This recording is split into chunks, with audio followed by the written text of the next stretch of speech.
Hello there. Come right on in. Might you be my APM?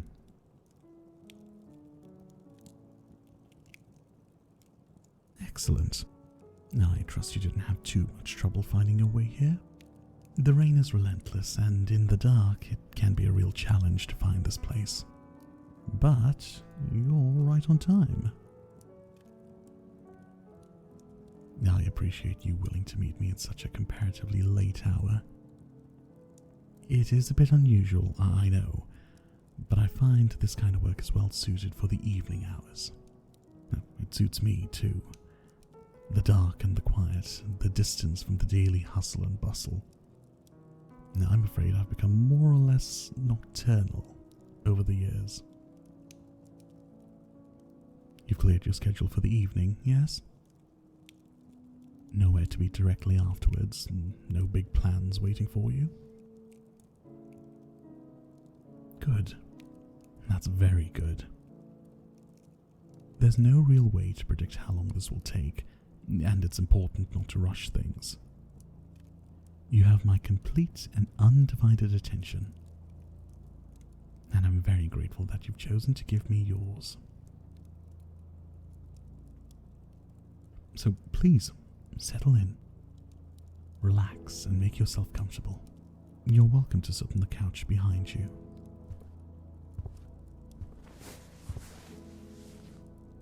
I've kept my room rather dim. You might have noticed, with candlelight as the only illumination. This is by design. Every colour, every fabric, every texture in this room has been chosen for its ability to exude comfort and safety. To please without overwhelming. To soothe.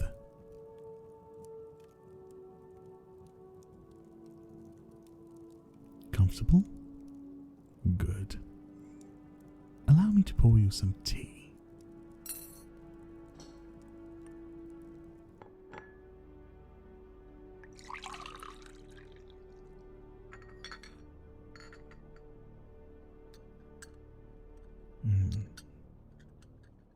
How does it smell? Not too medicinal, I hope. It's my own blend.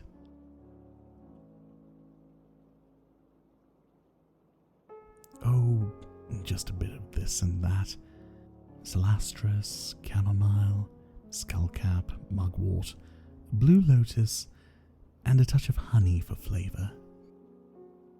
Did you happen to notice the glass panel greenhouse on your way in? My personal herb garden is inside. I grow everything right here. I find the process of tending and cultivation very rewarding. Please, have a sip. Tell me what you think.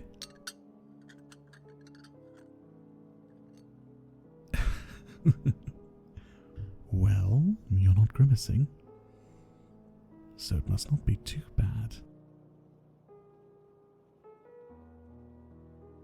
Now, you saw the listing. You know this is an experimental treatment. Tell me what else you know. Yes, the call for applicants was somewhat vague by design. I wanted to avoid participants coming here with too many preconceived notions. For me to administer treatment effectively, your mind and body need to be as open and relaxed as possible. Well, yes, it did, didn't it? The call for volunteers did specifically request participants who were in trouble with being open and relaxed. I assume that struck a nerve with you?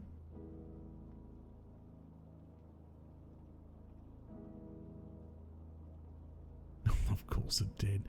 Why else would you have come? Now, before we begin, I need to conduct a simple assessment to gauge your suitability for this treatment. It's quite simple and non-invasive. You may stay seated.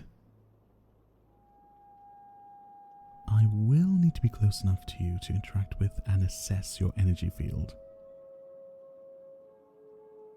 Is that all right? Good.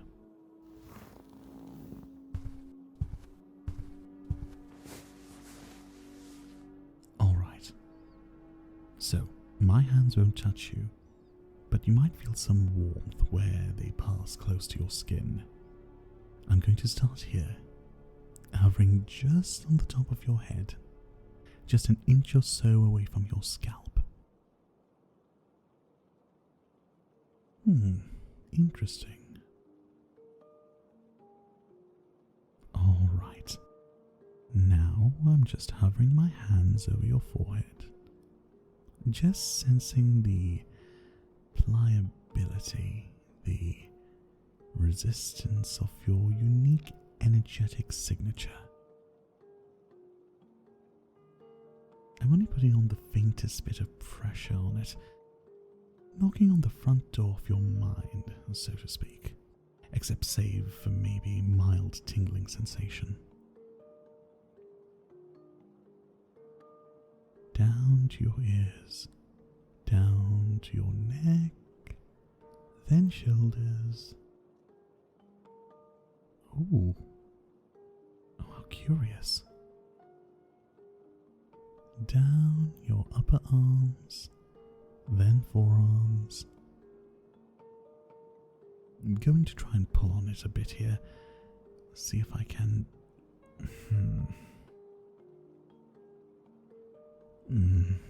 Alright, perhaps not. Out of the wrists, the palms, and then the fingers. All the way down to their tips. Then back over your chest, your sternum, your stomach, down across the pelvis. And just getting your energy accustomed to me, showing it that I'm here to help, that I am not a threat to you. Good. Very good. Down your hips, your thighs, across your knees, down your calves, through your ankles, and down your feet, out through the tip of your toes. Good. Very, very interesting. No, I'm afraid not interesting in a good way. Not for you. I've seen some defensive barriers in my time, believe me. But yours are something else entirely. It's woven from such tight interlocking bands of energy that it's practically rigid, like a suit of plate armor.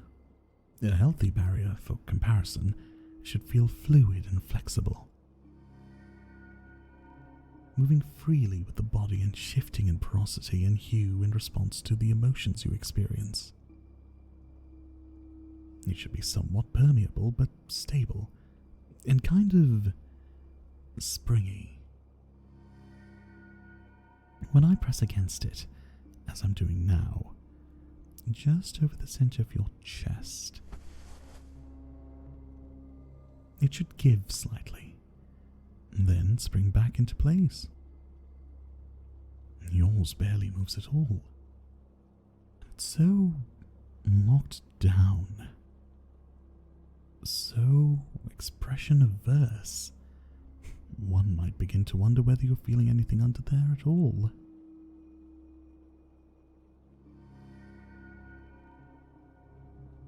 But you are, aren't you? And that's why you're here. The disconnect. My call for applicants spoke to you for a reason. You've spent so much time in your life locked away, pushed down, subdued and compressed until you barely even have access to your own innermost self anymore. You're out of touch with yourself. The most vital and vibrant part of you keeps eluding your grasp, doesn't it? Save for in the most private of moments, the little stolen pieces of safety you manage to carve out for yourself. You wanted to let go, to let it out, but you just can't. You can't untense, you can't relax. You don't remember how. I'm sorry, was that too abrupt? Please, don't be embarrassed. After examining you, I'm certain you are a perfect candidate for this treatment. I must admit I'm excited. Alright, let's begin.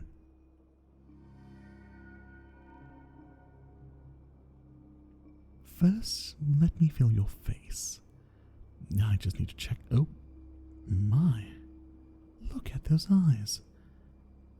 I can see the tea is having an effect on you already. Shh. It's alright. Your limbs are likely to start to feel very heavy.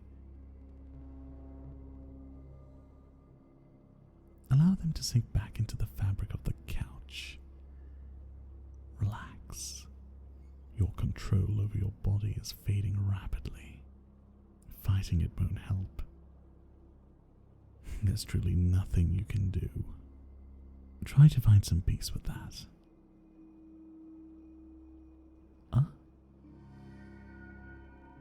Is that a flicker of fear I see across your face? That's perfectly fine. It's understandable. Giving up control can be frightening indeed. It's alright. You need this. You needed this for a long time. I'm simply going to sit here next to you. Place this cushion on my lap and ease you down to rest your head upon it. There you are. I know it's a little unconventional, but I find this treatment most effective when I'm able to do some skin-to-skin contact. You can't move, but your sense of touch is working just fine. So, here and there, you might notice the light pressure of my fingertips moving across your scalp. The areas I touch will correspond to the portion of the brain I need to access in order to administer this treatment.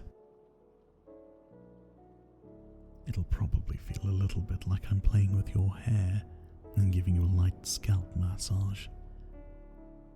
I expect it'll feel rather nice.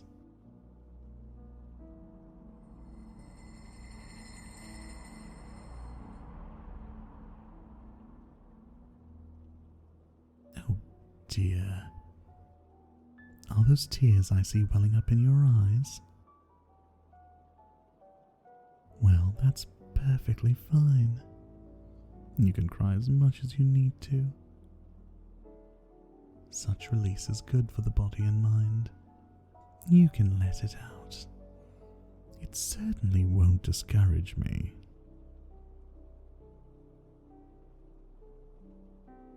Excellent. Now we can really get to work. Breathe.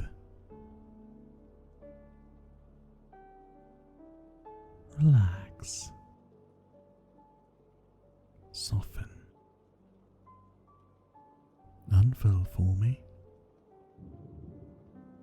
Breathe.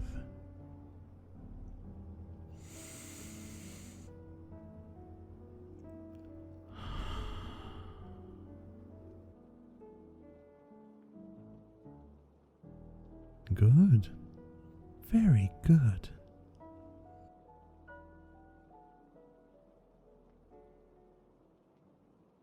When I inspected your energy barrier, I was also tuning myself to it in such a way that I can now access and manipulate it somewhat.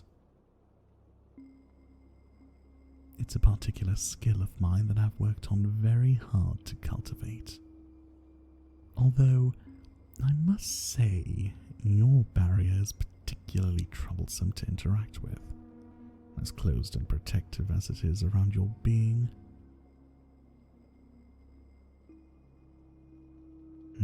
That's just fine. I do so love a challenge.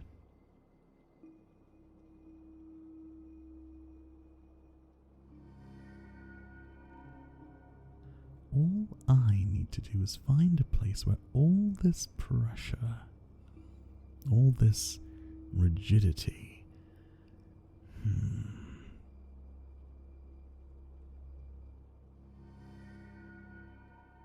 Come now, I know it must be somewhere. Ah, there it is. So fine, so faint, that any eye less trained than mine would certainly have missed it. A fissure. A crack in the walls you've erected around your psyche. And for me, a way in. This will likely feel strange. As familiar as you are with the inner workings of your mind, I think you might be surprised by how unfamiliar a landscape it forms when forced to materialize into a representation of itself in response to a stranger. Just remember, this is your world we're exploring. Your inner landscape. I bring nothing with it but myself and my tools. I'm merely a visitor. Take a nice, full, deep breath for me. Just like that. Good. Now, as you exhale,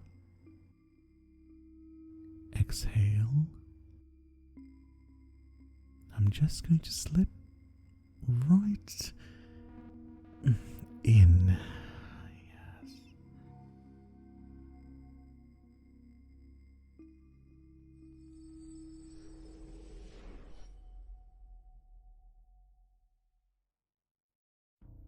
Interesting. I never know what to expect when first entering a mind, but I can tell you it wasn't this. This wasteland. A grey, pale sky thick with an even blanket of low-hanging clouds. The air is cool and dry and smells of dust and stone. The ground is nearly the very same shade of grey, dry and cracked and flat, stretching off endlessly to the horizon in any direction I look. I see there are plants here, and what's left of them, low, brittle, twisted things that seem to claw their way up from the earth, stunted in life, no better in death. Pale trees too, leafless and gnarled, squat and skeletal, dry as a bone. There's no nourishment here, no moisture, nothing green. There are buildings too, the bones of what once were buildings at least. Built from grey stone, cracked and crumbled and neglected. A place where people might have lived once, but not for a long, long time.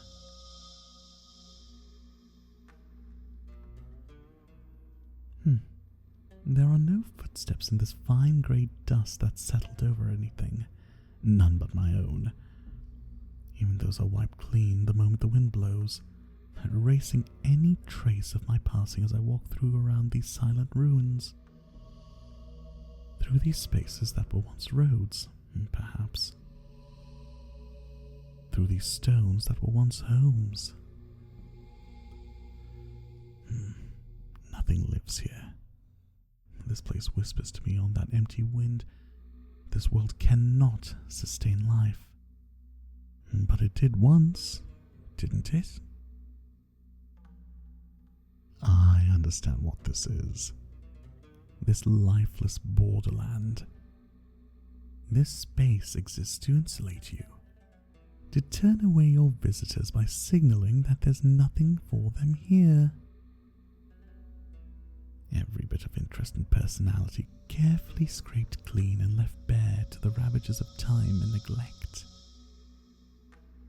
A place entirely devoid of what is soft and vulnerable.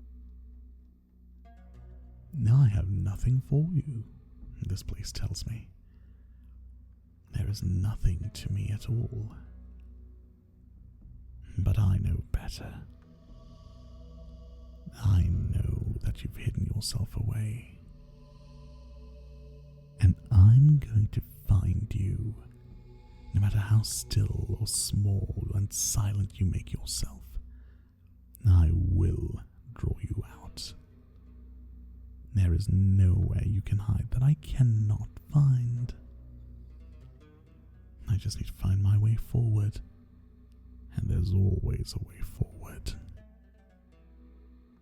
Here, passing through a half-collapsed archway of stone into this desolate square of dried and long-dead plants. Pale and withered and so brittle that they dissolve at the slightest touch. This was a garden once, wasn't it? That crumbling circle in the middle looks like it must have been a fountain. And this statue at its center.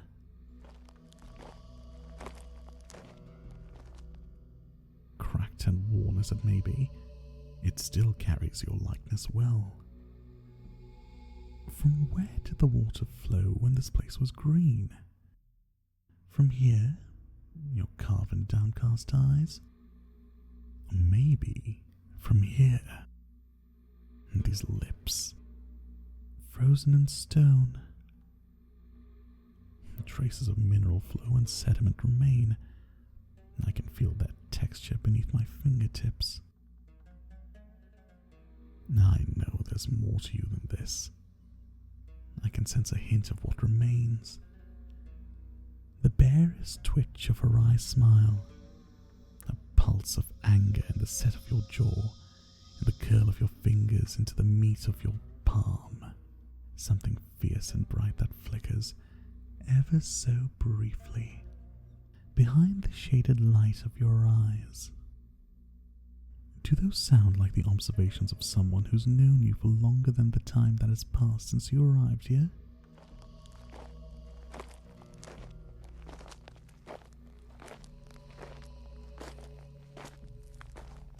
Well, let's just say I'm very dedicated to my patients. That includes doing the proper research to ensure a successful session. Let's leave it at that.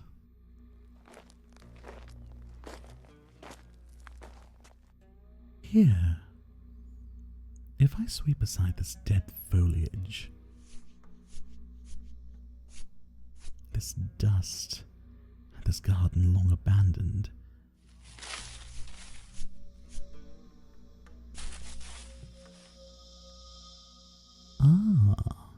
there it is, something green. A little shoot, palest green and malnourished, but concealing a delicate strength. I only dare to touch it with the utmost care and gentleness. It's velvet soft and small underneath my hands. You have been healing then. Slowly, painfully slowly. This vital part of you has been tucked away beneath all this disinterested death, nurtured by the discarded husks of everywhere you've protected yourself until now. That's good. But it's not enough. Allow me to assist.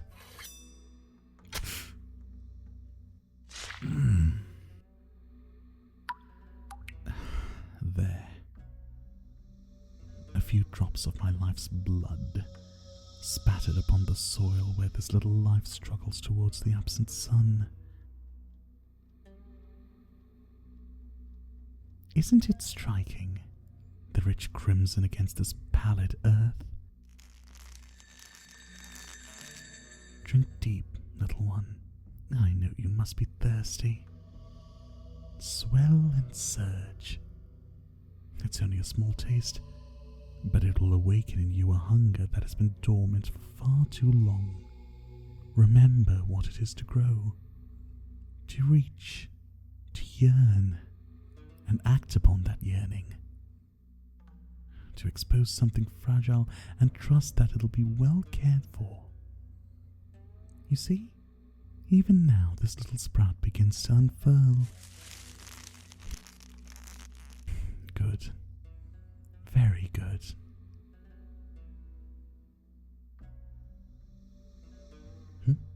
What's this? You've introduced something new. The fountain. It was bare and dry when I arrived, but now it glimmers with streaks of some dark liquid.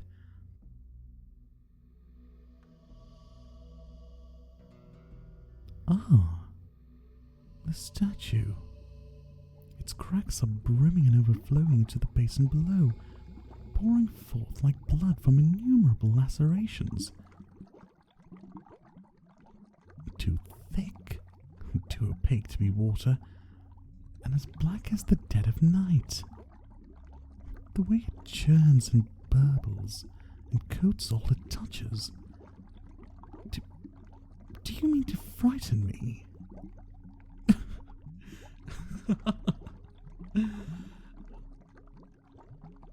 This ichor that bubbles forth from your stone effigy, you mean for it to be a warning, don't you? A sign of something darker lurking beneath the crust of this borderland. Something far less benign than an empty wasteland. Beware your signal. Something wretched lies beneath, something you don't want me to see. But I do. I do want to see it. I'm not afraid, and I'm not turning back.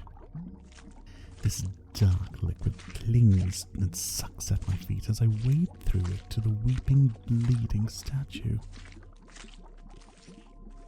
I place my hands upon the stone, feel the shape of it where it's cold and curved, and where it's jagged, where it's broken and where it threatens to cut. These places are usually the same, a wound wielded as a weapon. I don't mind how it stains me, how the blackness coats my skin. I welcome it. You are frozen in time and cannot come to me, cannot yield. So I will envelop you. Because here, cradling the stone effigy in my arms, I can feel the seam of your deepest wound. I can explore the shape of it with my fingertips.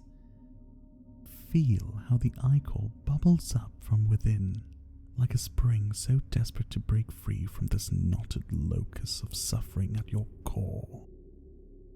It crashes at the boundaries of you, doesn't it? I sense the pressure pushing from inside out. You will not be able to sustain this half-roused state for long without breaking. So let's speed up the process along, shall we? This blade, the one I used to bleed myself, yes, I'm just going to take it and, as delicately as picking a lock, find the correct angle. Oh, I feel the way you're tensing against me. In the waking world, on my lap. Your fear is understandable. I've taken blade, a tool of harm, to the most fragile crack in your exterior, the place that you're most vulnerable. Will it hurt, you wonder? Will I be in pain? The answer is yes.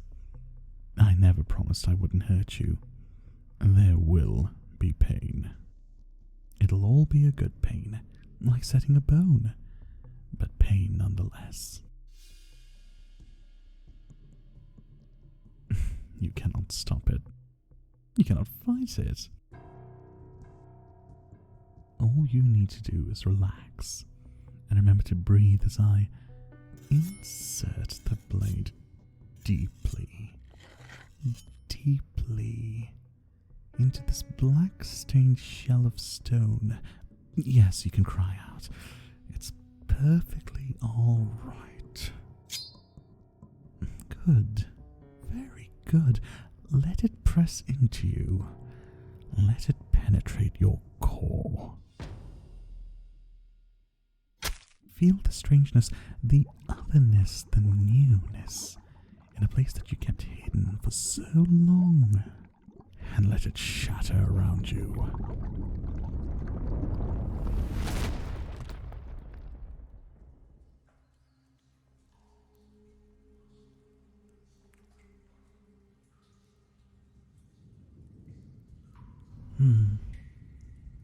Now I stand in the in-between place.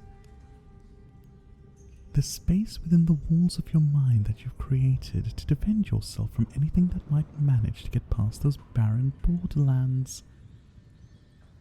If that place was unwelcoming by way of emptiness, then this place is doubly so because of what it contains.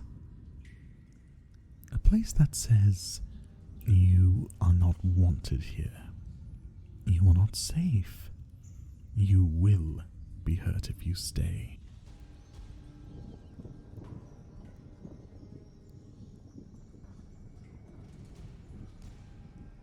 This doesn't frighten me.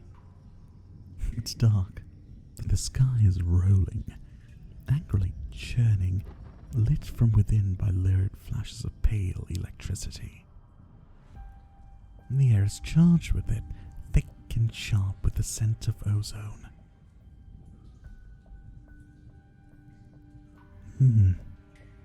Many trees I see, with snake-like coiling roots and gnarled, bulbous trunks.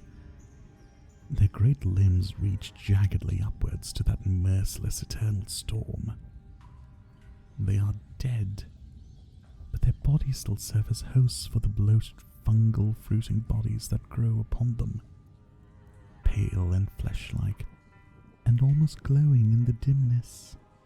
The ground beneath my feet is wet and black, with thick pools of dark water choking with rotten leaves and poisonous plants.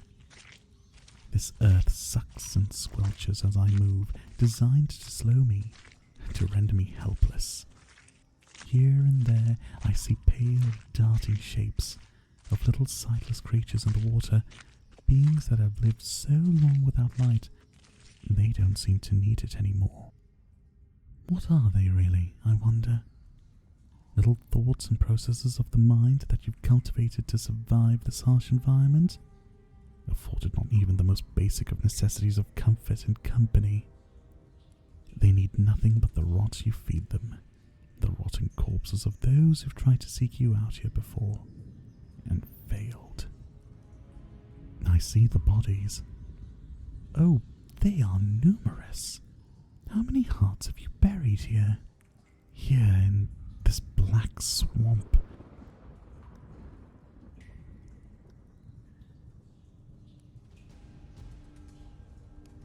I pass beneath the gnarled canopy, beneath the hungry gaze of predators lurking just out of sight. I see the reflections of their eyes, the slow drip of salivation from their many eager teeth. I feel you watching me from every angle, observing me as I trespass. When will I falter, you wonder? When will I realize I've gotten in over my head? When will I flinch? When will I finally understand that this is simply too much ugliness, too much wretchedness to bear? That driving me away was a kindness, a favor? Never. This may be a grim place, laced through with heavy emotion and unkind thought. But there is a beauty here, an entire ecosystem, complex and compelling, It does not repulse me, no, quite the opposite. I find it draws me in, slowly, inexorably, eternally undeterred. I am moving closer to the place where you hide.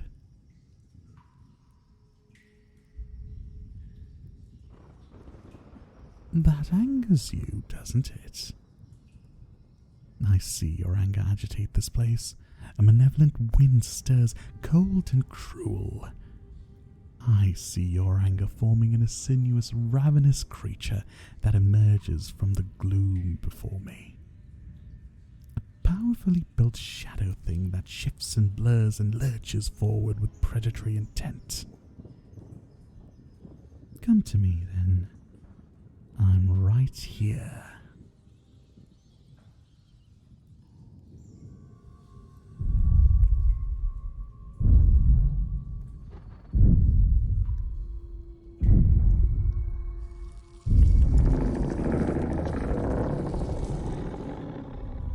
Set yourself upon me. Let this blackness press in on me and try to force its way inside, trying to choke me, trying to drown me, trying to force itself past my teeth and down my throat. It blinds my eyes and fills my ears and rakes across my skin, screeching and careening through this lightless place like a flock of maddened scavenger birds. Outraged by my presence like a wild animal, your fear paces and snarls and strikes, desperate to protect its den. Oh, this is good. This is very, very good. You don't want me here. I'm an interloper. Like an immune system fights a foreign body, your mind is trying to excise me, to force my presence out. It will not work. I'm not going anywhere, but it is so good that you're trying. This probably seems worse to you, doesn't it? This black rage, this wild fury. No doubt the wasteland felt safer to you, calmer, more predictable. This, by contrast, is so out of control, so vicious and desperate, and even malicious. Yes, you can be cruel. You have that within you. You may not believe me when I tell you it's a good thing, but it is. It is not your life's purpose to be as unobtrusive and mild as possible, no matter what you've been told, no matter what is convenient for others. Tear into me as much as you need. Trust that I can take it. This form of yours, this guardian, you designed it to cause harm. Sink your teeth into my flesh, close your powerful jaw around my neck, and feel the release as vital parts of me rip and tear. Mutilate this form as you wish. It's only a projection of me, able to reform instantly and endlessly.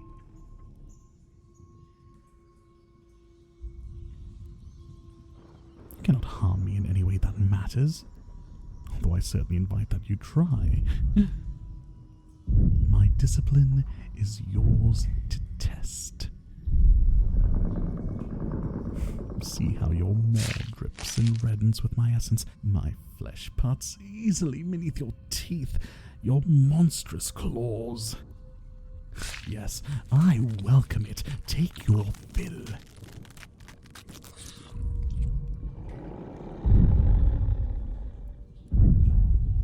These rages do not last. They cannot sustain themselves.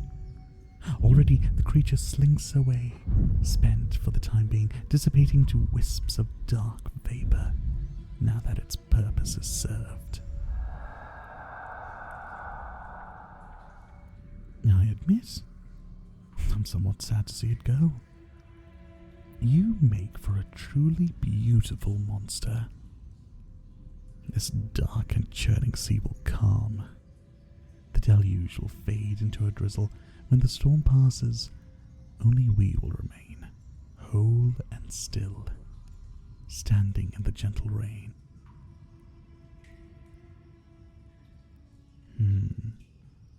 Or perhaps only me. You seek to evade me still? That's all right. I'm nothing if not patient. And, to be honest, I'd be disappointed if we were done already.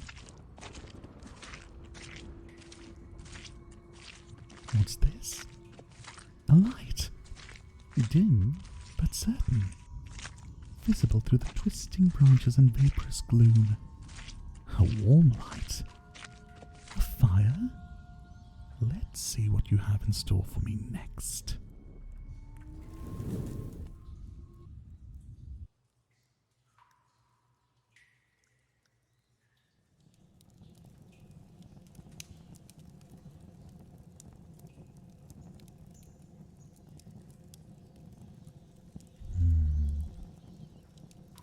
What is the scent on the wind?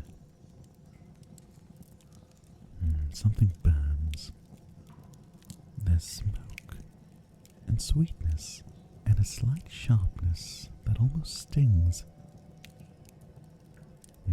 Incense, billowing, slowly moving ribbons of it that drift out from and encircle the structure of stone that seems to rise from the blackness of the earth.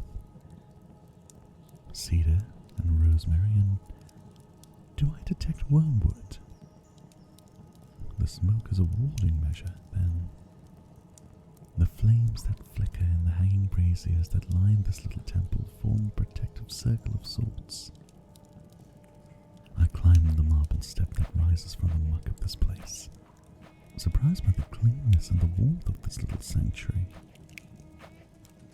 A small circular room with a block of stone at its center.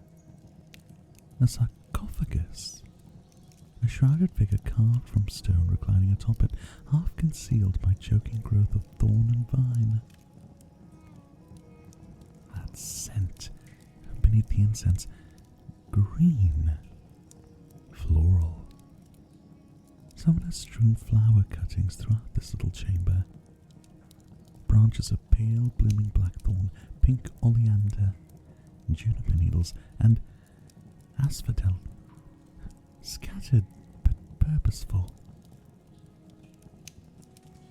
You mean this place to be your tomb? You're in there, aren't you, beneath the heavy lid of this marble coffin? I understand why you stay here, why you want to hide. This vanishing smoke, these herbs of warding. You're not trying to keep me out of this place. You're trying to keep yourself sealed in. To convince yourself that this is as things should be, that you can be happy like this. Happy enough, at least.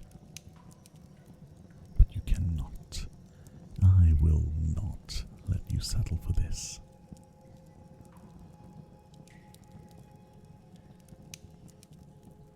Carefully, my fingers find the lip of the sarcophagus lid. With only a little force, the vines are torn away and discarded. They offer you no protection from me. The thorns do not deter me either. You should know by now that nothing will. And, with a little effort,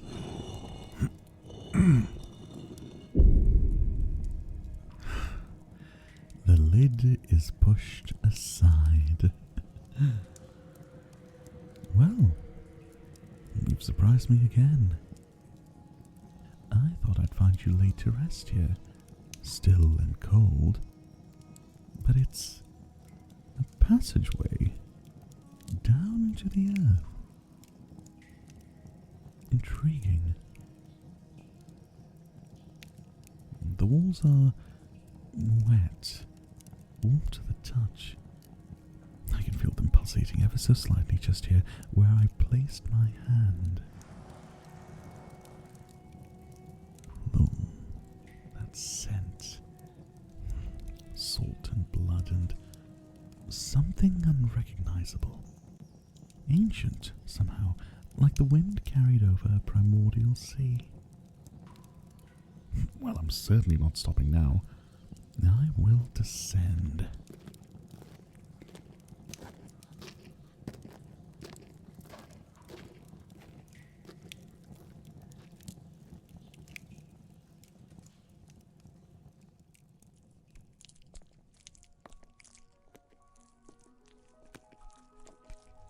You have me somewhat taken aback. I'm delighted to say this strange organic tunnel feels like being inside some great beast, like I've been swallowed whole. But I see some kind of faint and blinking phosphorescence beneath the skin-like surface of this membrane's walls, translucent and iridescent, shifting and shimmering in innumerable subtle hues. This place feels alive, aware, but also strangely mechanical. Some strange synthesis of flesh and machine, but not torturous or crude. No, delicate, complex. And there, at its core, down deep in this passage, there you are. I found you. And what a fascinating state you're in. At rest, suspended slightly above, connected to the world you've created in a filigree of impossibly delicate veins that twine about you and support your weight. Like neurons, like branches of a tree, it's all the same here, isn't it? This place nourishes you, I think. Translates the raw material of the outside world into something you can feed from. Transformed as it passes through this membranous space and into your being. This is what you were so afraid of me seeing, this deepest, most intimate space where few, if any, have tread before. You were afraid I might find it repulsive, that anyone who cracked you open might recoil from what they found inside. No, it's beautiful. I find myself in awe to have done so much with so little and for so long. Such control you've managed to assert here, such perfect balance, save for this one crucial aspect. Like a plant in too small of a pot, it seems your roots are beginning to choke you. It's become crowded here, and you have nowhere to grow, no room to change. But you took the first step already.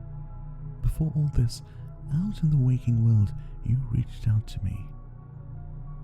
I'm here, and I have you. I will say, seeing you laid out like this before me, at your most vulnerable and exposed, I must admit that the possibilities are thrilling to consider. I could alter you fundamentally, reach inside and pluck the strings at your core, tuning you to suit whatever melody I wish to play. But no, I won't do that. I don't want to do that, in truth. I'm not here to rewrite you by force. I am here to cultivate you, to guide, to prune, to cut when necessary. And now, I'm going to cut you free. No, I know. It's frightening. It's all right. There will be a little pain, but it's nothing compared to the slow suffocation you've been enduring here. You're going to be fine. You're strong, very strong, and you and I are going to work together to plant you in a bigger, better pot. A place where you can breathe, a place where you can grow. Let me just... Come on. There. That's it. Relax into my arms. I've got you. Come on.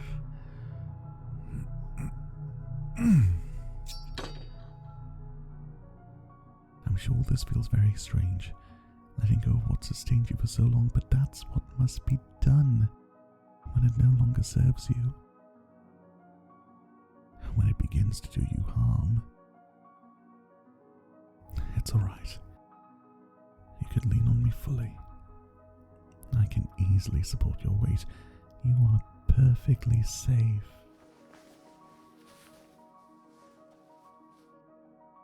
We have done enough for today, I think. It's time to end this session. Now we will return to that little candlelit room, to the couch.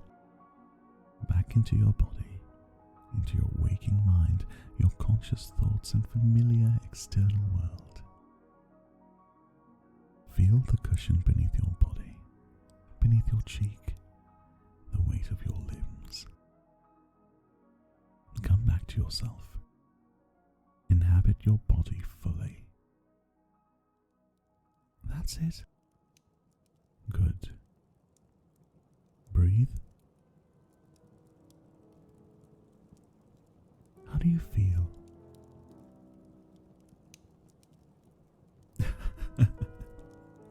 Of course, you can't answer me just yet. The tea's effects will likely last a little while longer, but I sense a change in you already. An openness that wasn't there before, perhaps a heightened sensitivity. As your defenses have already been peeled away, it's quite normal. You may find yourself somewhat more vulnerable to being overwhelmed, at least for the time being. Another reason to keep this room a soft, dim, quiet place.